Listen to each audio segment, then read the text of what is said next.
আপনারা যেহেতু এখন দেশ পরিচালনার দায়িত্ব পেয়েছেন, আমরা সবাই, আমি যখন প্রধানমন্ত্রীর সঙ্গে আমার দেখা হয়েছিল, দেখা করার জন্য সে আসছিল, তখন আমরা বলেছি যে যতক্ষণ পর্যন্ত আপনারা এই দেশের কল্যাণ, ইসলামের কল্যাণ, মানবতার কল্যাণে যখন পদক্ষেপ গ্রহণ করবেন, কাজ করবেন, আমাদের সার্বিক সহযোগিতা আপনারা পাবেন।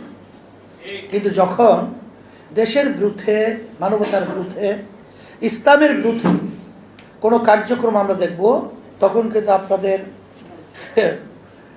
বিরুদ্ধে আমরা রাজপথে নামতে বাধ্য হব।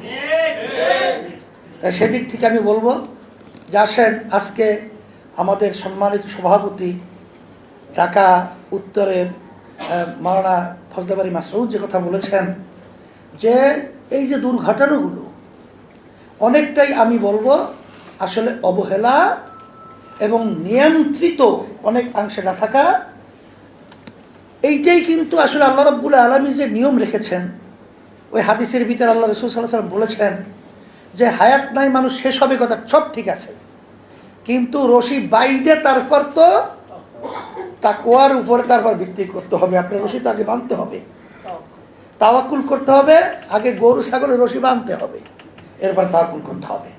তার সর্বক্ষেত্রে যদি সুন্দর পরিবেশ তৈরি করা যায়, তারপরে সুবিধা অসুবিধা ভালো মন্দ সেটা তো এক আদার্স, অন্য একটা জিনিস। কিন্তু আপনার আমার অবহেলার কারণে যদি কোনো, আল্লাহ মাফ করুক, এই দুর্ঘটনাগুলো ঘটে, কতদিন আমরা দেখব? আজকে বাজারের ভিতরে নিয়ন্ত্রণ, আজকে বিভিন্ন ওই যে খাবার যে ভেজাল যে বিষয়গুলো, যেগুলো আমাদের বাংলাদেশের ভবিষ্যৎ প্রজন্ম, এই যে মাদকের যে সয়লাভ, যে ভবিষ্যৎ প্রজন্ম সন্তানগুলো ধ্বংস হয়ে যাচ্ছে, এরা সরকারের একটা গুরুত্বপূর্ণ বিষয়, এটাকে নিয়ন্ত্রণ করা। তারপরে যেখানে দুর্নীতি চলছে, যারা নাকি সুন্দর পরিবেশ তৈরি করবে, এটাকে নিয়ন্ত্রণ করা। তার সুন্দর পরিবেশের জন্যে বর্তমান সরকারকে আমরা আহ্বান করছি এবং বাংলাদেশের মানুষকে, সাংবাদিক বন্ধুরা সহ সকলকে বলবো, আসেন, আমরা 53-54 বছর দেখেছি, আমরা ইসলাম নামক যে নীতি আদর্শটা রয়েছে এটার যদি আমরা ফলো করতে পারি, তাহলে দুনিয়াতে শান্তি পাবো, আখিরাতেও মুক্তি পাবো। আপনাদের সকলকে ধন্যবাদ জানিয়ে, আজকে স্বাধীনতা আমাদের অর্থবহ হোক এবং আমাদের দেশ সুন্দর হোক, আমরা সবাই সুন্দরভাবে এদেশে বসবাস করতে পারি, এই দোয়া করি।